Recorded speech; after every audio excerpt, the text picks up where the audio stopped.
5월 2일 화요일 새벽기도의 찬송가는 478장 참 아름다워라입니다.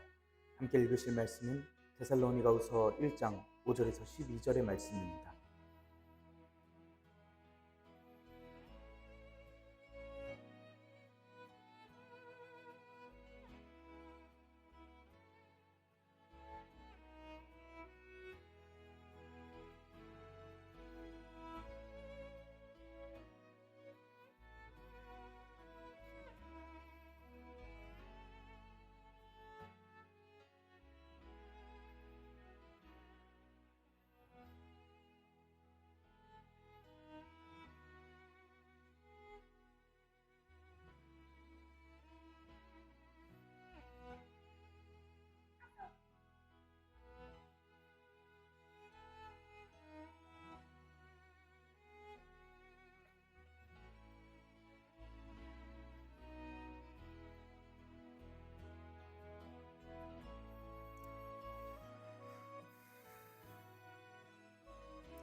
사도신경으로 신앙 고백하심으로 새벽기도에 시작하겠습니다.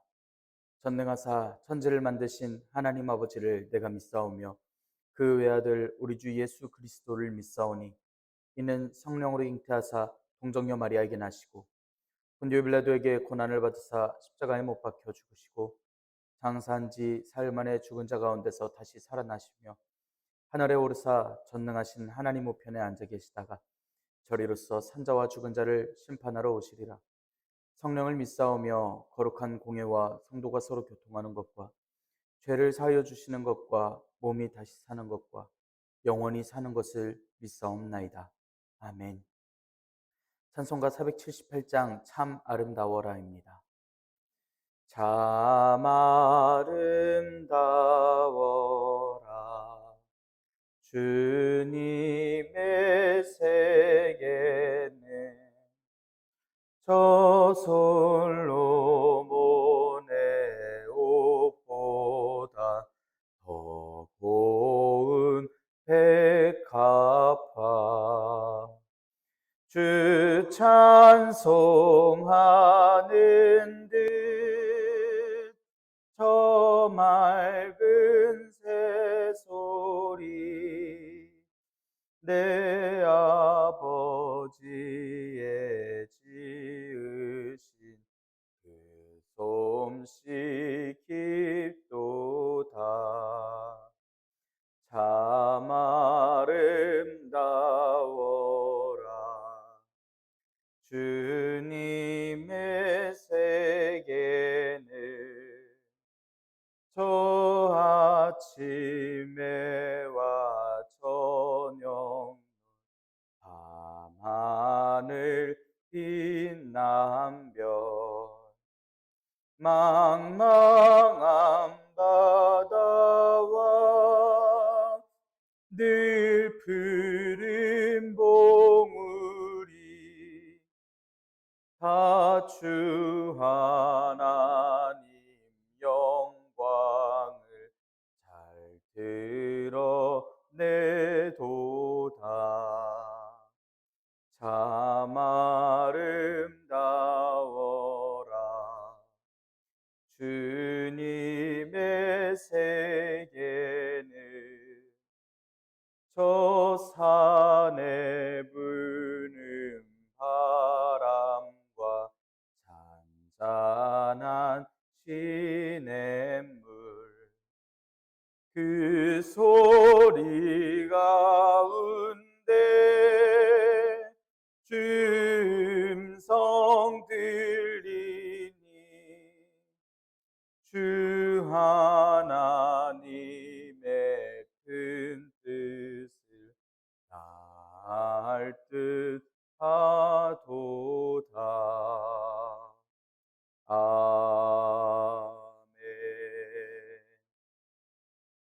은혜롭고 자비로우신 하나님 아버지, 오늘도 새 하루를 허락하여 주시니 감사합니다. 주님의 부르심을 듣고 모인 저희들이 하나님께 찬양하고 기도할 때에 들어주시오며 저희를 받아 주시옵소서. 하나님, 저희들은 주님의 나라에 대한 소망을 갖고 있습니다. 하나님께서 허락하신 은혜와 안식으로 갚으실 날들을 저희들이 기다립니다. 주님의 인도하시는 역사가 충만하도록 주님 저희들을 불쌍히 여겨주시고 주님의 은혜를 내려 주시옵소서. 주님께서 허락하신 말씀을 읽습니다. 말씀을 읽을 때에 말씀을 깨닫도록 지혜를 허락하여 주시옵고 또한 주님께서 허락하신 이 귀한 말씀에 순종할 수 있도록 인도하여 주시옵소서. 교회의 덕을 쌓는 힘과 능력과 은사를 허락하여 주셔서 주님의 말씀대로 살아갈 때에 하나님께서 허락하여 주신 귀한 소망으로서 한 걸음 더 나아가는 저희들이 되도록 인도하여 주시옵소서. 이 모든 말씀 우리 주 예수 그리스도의 이름으로 기도드리옵나이다. 아멘. 데살로니가후서 1장 5절에서 12절의 말씀입니다. 이는 하나님의 공의로운 심판의 표요 너희로 하여금 하나님의 나라에 합당한 자로 여김을 받게 하려 함이니 그 나라를 위하여 너희가 또한 고난을 받느니라.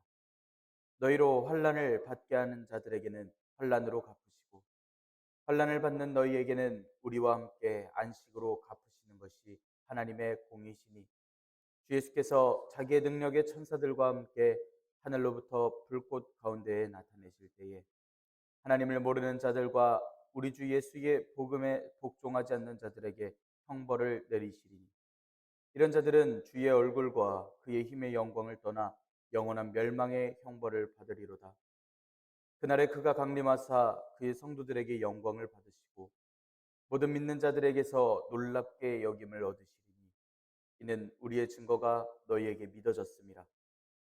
이러므로 우리도 항상 너희를 위하여 기도하면 우리 하나님이 너희를 그 부르심에 합당한 자로 여기시고 모든 선을 기뻐함과 믿음의 역사를 능력으로 이루게 하시고 우리 하나님과 주 예수 그리스도의 은혜대로 우리 주 예수의 이름이 너희 가운데서 영광을 받으시고 너희도 그 안에서 영광을 받게 하려 함이라. 아멘. 오늘도 하나님께서 예배 자리에 함께 하시는 여러분들에게 크신 은혜와 평강을 내려주시길 원합니다. 함께 데살로니가후서의 말씀을 읽고 있습니다. 바울 사도가 데살로니가 전서를 보낸 이후 고린도에서 쓴 편지입니다. 내용으로서는 전서와 비슷한 내용을 하고 데살로니가 교회를 권면하고 위로하기 위한 내용들로서 쓰여 있습니다. 앞선 4절까지의 말씀이 편지에 들어가는 인사말이었다라면 3장 15절까지 이어지는 말씀에서 데살로니가후서의 본 내용들을 말씀합니다. 오늘 함께 읽으신 말씀에서는 환난 받는 그 상황에서 데살로니가 성도들을 위한 격려와 기도의 내용들이 기록되어 있습니다. 그 중에서도 하나님의 공의와 심판의 증거로서 성도의 환난을 말씀하고 있습니다. 이건 당시 핍박과 환난에 처해서도 믿음을 잃지 않고 있는 데살로니가 성도들에게 큰 위로와 설명이 되는 말씀들입니다. 교회의 근본적인 소망이고 시대와 상황을 막론하고 똑같이 갖고 있어야 할 소망입니다. 우리가 오늘 말씀을 통해 주님께서 허락하신 소망을 기억하며 주님의 뜻대로 살아가기를 결단하고 또 삶으로서 살아낼 수 있기를 원합니다. 5절의 말씀 함께 읽겠습니다.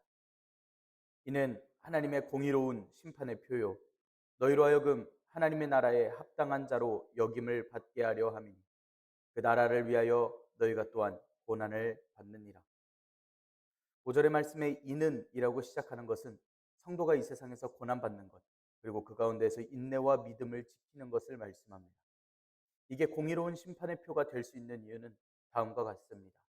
하나님의 공의로우신 심판의 표, 즉 틀린 것 없이 옳고 정답인 하나님의 심판하심의 표를 이야기를 합니다. 고난받는 것은 공의로우신 하나님의 심판을 이야기하는 것이라면 성도가 당하고 있는 고난이 그럴 수 있다라는 식으로 고난은 견뎌야 한다라는 식으로 권면하는 말씀이 되는 바울 사도의 이야기입니다. 하나님께서 공의롭게 심판하시는 증거이고 하나님 나라에 합당한 자로서 당연하게 받는, 당연하게 따르는 절차와도 같다는 것입니다. 그 나라를 위해서 고난을 받는 것임을 전하고 있습니다. 이렇게 예수님의 길을 믿고 따르는 이들에게 구원의 심판이 있을 것이고 악한 죄인에게는 영원한 죽음의 심판이 있을 것입니다. 하나님 나라를 위해 직접 고난을 받는다라는 원어를 쓰는데 성도의 고난을 그저 마음 없이 참지 말고 하나님 나라를 위해 하나님을 위해 앞으로 일어날 영광을 바라보며 참도록 그 고난을 잘 알라고 전하고 있습니다. 데살로니가 교회는 여지껏 고난을 기꺼이 견디며 신앙을 유지해 왔습니다. 우리 또한 이러한 영광을 기다리며 하나님의 나라를 기대하며 삶 중에 환란이 있을지라도 기꺼이 견뎌낼 수 있는, 이것이 주님께서 허락하여 주신 소망이라면 끝까지 붙들고 나아갈 수 있는 그러한 믿음이 있길 원합니다.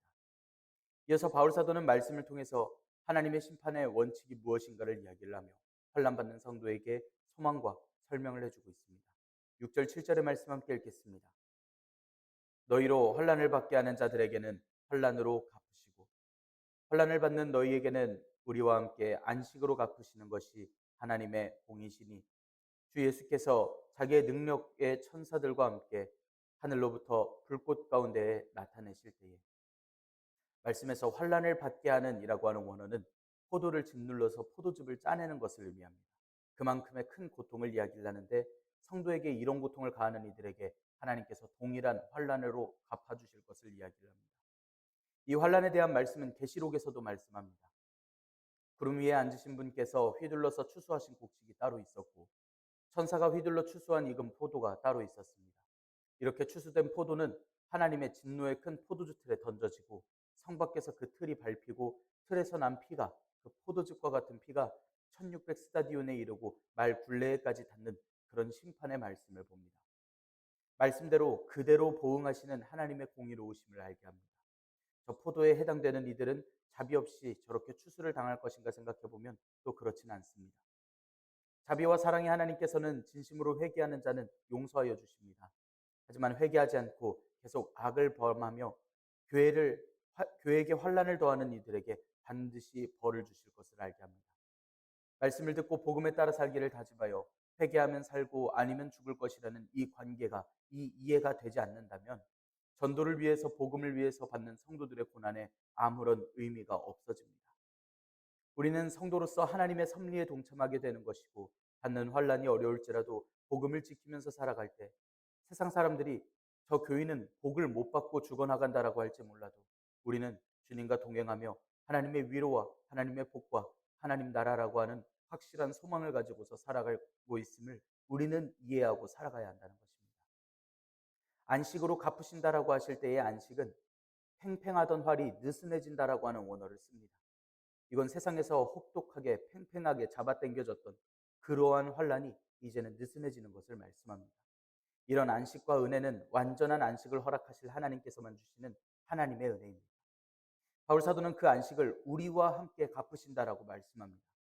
여기에서 우리라는 것은 바울 사도 역시 교회 성도들 못지않게 환란을 당함을 이야기를 하고 함께 성도들임을 이야기를 하고 이 결박과 환란에서 하나님께서 풀어주실 것을 이야기합니다.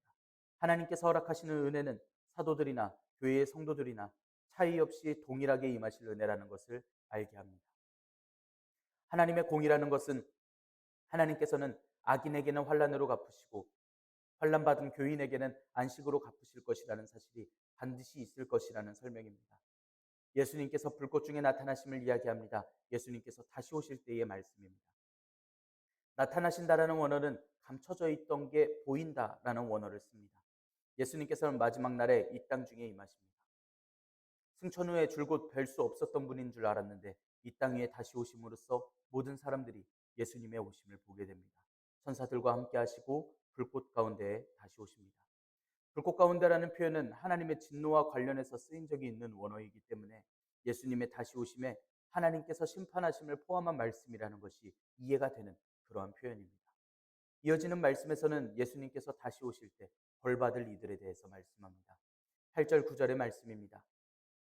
하나님을 모르는 자들과 우리 주 예수의 복음에 복종하지 않는 자들에게 형벌을 내리시리니 이런 자들은 주의 얼굴과 그의 힘의 영광을 떠나 영원한 멸망의 형벌을 받으리로다. 말씀에서 하나님을 모르는 자들, 복음에 복종하지 않는 자들은 하나님께서 죄인의 그 죄를 속죄하시는 주님이심을 모르는 자들이라는, 그 사실을 인정하지 않고 거부하는 자들이라는 의미로서 쓰였습니다. 형벌을 내리신다라고 하는 말씀은 직접적으로 보복하고 복수한다라는 원어입니다. 공의에 따라서 벌을 주시는 것이기 때문에 말씀을 번역하는 어른들이 형벌이라는 번역을 하셨는데 개인 감정 때문에 벌하는 것이라면 보복과 복수가 맞는 표현입니다. 그런데 바울 사도가 이 단어의 차이를 모르지 않았을 텐데 왜 복수라는 원어를 썼냐 하면 공의라는 것은 하나님의 뜻입니다. 세상에서 정해놓고 지켜고 있는 윤리와 도덕이 아니라 오직 정답이신 하나님께서 행하시는 것을 공의라고 합니다. 왕께서 마음대로 하시는 것이 불공평하다고 공의롭지 않다라고 표현할 것이라면 왕의 진정한 뜻을 모르는 게 될 것입니다. 세상을 만드신 하나님께서 하나님의 백성들을 사랑하시는 모습과 또한 이 세상을 살아가는 방법과 약속, 그리고 그 안에서 심판하시기로 약속하셨기 때문에 처음부터 범법을 하고 있었던 것은 하나님의 뜻을 점점 더 어긴 것이고 용서하는 기회를 저버린 인간들의 잘못이라는 것입니다. 결국은 형벌이라고 표현되는 게 적절한 하나님의 그 보복하심을 환난을 주던 이들이 받게 될 것입니다. 이렇게 주님께서 다시 오시는 날에 받게 되는 형벌이 바로 영광스러운 주님의 앞에서 쫓겨나 영원히 멸망당하는 것임을 말씀합니다. 주님의 얼굴은 하나님의 상징을 뜻합니다. 최후의 형벌은 하나님의 임재로부터 떨어지는 형벌입니다. 하나님을 모르는 자들과 복음을 순종하지 않는 자들은 마지막 날 하나님의 얼굴을 배웁지 못하고 영원히 추방되며 영원한 죽음에 들어가게 될 것입니다. 복의 근원이신 하나님의 면전으로부터 쫓겨나는 것만큼 인간이 받을 수 있는 영원한 형벌은 없습니다. 그리고 말씀하는 하나님의 힘의 영광, 하나님의 임재 속에 하나님께서 계신다는 것을 깨닫게 하시는 하나님의 그 영광을 이야기를 하며 이 앞에 선다라는 것은 하나님 앞에 선다라는 것을 알게 합니다. 영원한 멸망의 형벌을 받는다라는 건 자신이 행한 어떤 행위에 대한 그 대가를 치르고 지불한다라는 뜻입니다. 영원한 멸망의 형벌은 악인들이 잘못한 대로 그대로 대가를 치르고 있는 것입니다. 이건 계시록에서도 말씀하였듯 불과 유황으로 타는 못을 알게 합니다. 예수님께서는 범죄하는 눈이라면 빼버리라고 두 눈을 다 달고 지옥에 가는 것보다 나을 것이라고 지옥에 대한 알림을 주셨습니다. 거기에서는 구더기도 죽지 않고 불도 꺼지지 아니할 것이라 알려주셨습니다. 그렇기 때문에 영원한 멸망에 처해지는 자들은 다시는 살 수 없는 영원한 죽음을 마주하게 됩니다.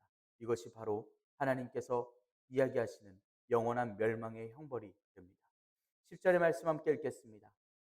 그날에 그가 강림하사 그의 성도들에게서 영광을 받으시고 모든 믿는 자들에게서 놀랍게 여김을 얻으시리니 이는 우리의 증거가 너희에게 믿어졌습니다.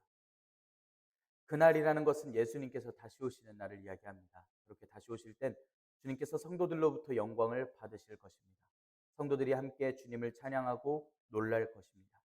모든 믿는 자 중에는 데살로니가 성도들도 포함됩니다. 그리고 이런 사실을 전해주기 위해 우리의 증거를 너희가 믿었다라는 이야기를 하고 있습니다.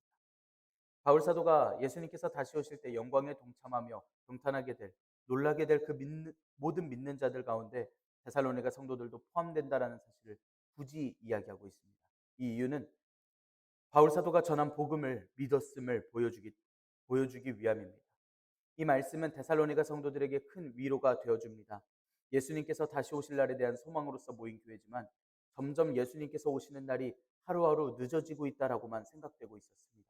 그래서 이들에게는 모든 순간이 고통일 수밖에 없습니다.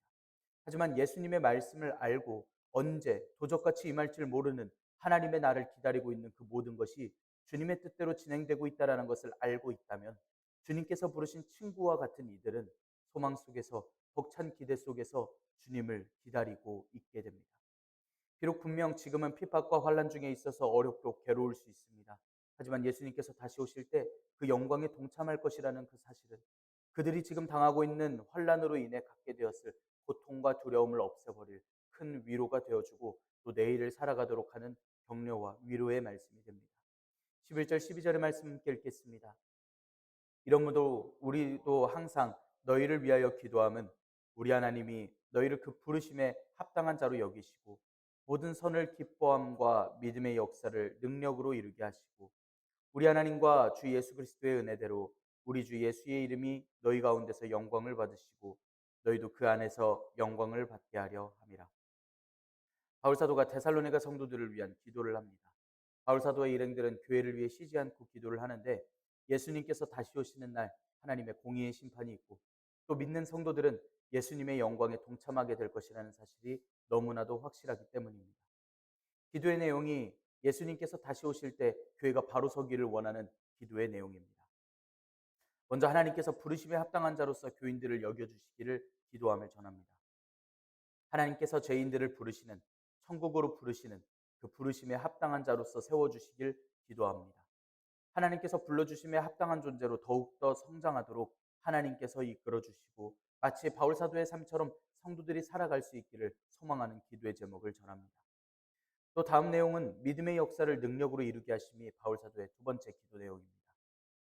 모든 선을 기뻐함과 믿음의 역사를 행하는 이들은 성도들이겠지만, 성도들이 이렇게 살 수 있도록 인도하시고, 때로는 위로하시고, 때로는 시험으로서 연단하시는 분께서는 하나님 되심을 알게 하는 내용입니다. 바울 사도가 하는 세 번째 기도의 내용은 주님께서 성도들 가운데서 영광을 얻도록 기도합니다. 이런 영광은 부르심을 받은 자들이 그 부르심의 목적에 합당하게 행할 때에, 그렇게 삶으로서 살아갈 때에 자연스럽게 나타날 일들입니다. 영광이라는 것은 하나님께서 하나님 되심이 나타내는 것인데, 그것은 바로 하나님께 속하여 그 부르심에 합당하게 행하는 변화된 자들의 삶을 통해서 나타나게 될 것이라는 것을 알게 되는 것입니다. 네 번째 기도의 내용은 너희도 그 안에서 영광을 받게 하려 함이라 라는 말씀입니다. 이 말씀은 예수님께서만 영광을 얻으시는 것이 아니라 성도들 또한 영광을 얻게 될 것을 말씀합니다. 중요한 건 그 영광이 서로 상대방 안에서 나타난다라는 것입니다. 말씀에서 주 예수님의 은혜대로라는 말씀은 그 은혜를 따른다라는 말씀입니다. 이건 예수님께서 다시 오실 때 나타나는 영광은 오직 하나님, 예수님께서 베푸시는 은혜로서 허락되는 영광이라는 것을 알게 합니다. 인간의 노력으로서 얻을 내용이 아닙니다. 베품을 받은 선물이고 기쁨 그 자체의 내용입니다. 이렇게 바울 사도는 교회의 구체적인 상황을 알아주고 위로하며 또한 교회를 위해 기도하고 있습니다. 우리가 오늘날 이 말씀을 통해서 조금 더 구체적이게 삶 중에 당하는 모든 아픔에 대하여 위로를 받을 수 있기를 원합니다. 모든 교회도 함께 겪는 고통이지만 무엇보다 하나님께서 아시고 계시다라는 것과 우리에게나 우리를 대적하는 원수에게 갚아주실 내용이라는 것을 우리가 기억하고 하나님의 자비와 은혜를 구할 수 있기를 소망합니다. 하나님께서는 우리의 아픔과 상황을 다 알고 계시고 보호하시고 감찰하시는 좋으신 하나님이시기 때문입니다. 바울 사도가 데살로니가 교회를 위해 나눴던 그 기도 제목들을 다시 한번 떠올려 볼 수 있기를 원합니다. 우리는 서로를 위하여 항상 기도합니다. 우리를 부르신 하나님의 뜻대로 믿음 안에서 하나님의 능력을 힘입어서 더 선한 일을 할 수 있도록, 하나님의 일을 할 수 있도록 우리는 서로를 위하여 기도합니다. 그러면 예수님께서도 우리를 통해 영광을 받아주십니다. 우리도 예수님 안에서 영광을 얻게 될 것입니다. 그리고 이건 우리가 열심히 했다고 해서 얻어질 게 아니라 온전히 하나님, 예수님의 은혜로서 이루어질 일들이라는 것입니다. 우리는 오늘 또 열심히 하루를 살아갑니다. 우리를 기뻐하실 예수님과 함께, 우리를 기다리시는 하나님과 함께 동행하며 우리의 모든 인내와 믿음과 사랑으로 하나님께 영광이 되는 오늘 하루가 되시기를 간절히 소망합니다. 교회의 영원한 기도의 제목일 것이고 하나님께서 은혜를 더하여 주시기를 바라는 끝없는 우리의 간구가 되어야 할 줄 믿습니다. 오늘도 주님께서 다시 오실 날만을 기다리며 소망하며 하나님께서 부르신 합당한 이들로서 살아내는 우리들의 삶이 되기를 원합니다. 오늘도 교회가 영원히 품을 소망을 가지고서 주님과 함께 승리하시기를 소망합니다. 기도하겠습니다. 은혜롭고 자비로우신 하나님 아버지, 주님의 날을 기다리는 교인의 삶을 허락하여 주시고 또한 저희를 통하여 영광을 받아주시니 감사합니다. 하나님의 공의로운 심판의 증거와 하나님의 나라에 합당한 자로 여기게 하시는 하나님께서 허락하신 고난에 대한 설명을 듣습니다. 또한 천국의 영원한 소망을 듣습니다. 하나님, 저희들은 이 세상에서 환난을 받지만 하나님께서 갚으실 일들인 줄 믿습니다. 저희들에게 하나님의 안식으로서 갚으시는 하나님의 놀라우신 공의를 기다립니다. 예수님께서 다시 오실 날 저희들을 핍박하던 하나님을 모르던 저들에게 임하실 하나님의 형벌이 저희들에게는 설명이 되고 위로가 되고 여전히 오늘날 저들에게 굴복하지 않고 믿음을 지켜 행할 이유가 되는 줄 믿습니다. 저희를 통하여 영광 받으실 그날, 모든 믿는 자들이 놀랍게 되는 그날을 허락하여 주시며 저희들 또한 그날을 열심히 준비하며 주님의 영광을 얻으며 삶으로서 살아내는 귀한 은혜를 더하여 주시옵소서. 저희가 이 세상을 살아가면서 주님의 위로와 영원한 소망을 잊지 않고 명심하기를 원합니다. 하나님, 지혜를 허락하여 주시옵고 오늘 하루를 살아가는 결단을 허락하여 주시옵소서. 오늘 하루도 주님의 영광을 위하여 살아가는 저희들이 되도록 인도하여 주시옵소서. 이 모든 말씀 우리 주 예수 그리스도의 이름으로 기도드리옵나이다. 아멘. 하늘에 계신 우리 아버지여, 이름이 거룩히 여김을 받으시오며 나라가 임하시오며 뜻이 하늘에서 이루어진 것 같이 땅에서도 이루어지이다. 오늘 우리에게 일용할 양식을 주시옵고 우리가 우리에게 죄 지은 자를 사하여 준 것 같이 우리 죄를 사하여 주시옵고 우리를 시험에 들게 하지 마시옵고 다만 악에서 구하시옵소서. 나라와 권세와 영광이 아버지께 영원히 있사옵나이다. 아멘. 우리 시간 함께 기도하기를 원합니다. 오늘의 말씀을 지켜 살아갈 수 있도록 하나님께서 지혜와 또한 그렇게 살아갈 수 있는 삶을 허락하여 주셔서 오늘도 주님의 소망 안에서 살아가도록 능력과 소망을 베풀어 주시라고 우리 함께 기도하며 나아갑니다. 우리 시간 러시아와 우크라이나의 평화를 위하여서 기도합시다. 전쟁에 동원된 젊은이들과 또한 국민들을 위하여서 함께 기도합니다. 튀르키예 지역과 시리아 지역 지진 피해 복구를 위하여서 함께 기도하며 나아갑시다. 이 땅에서 고난받는 이들을 위하여 하나님께서 긍휼을 허락하여 주시라고 우리 함께 기도하길 원합니다. 이 시간 한 목소리로 함께 기도드리겠습니다.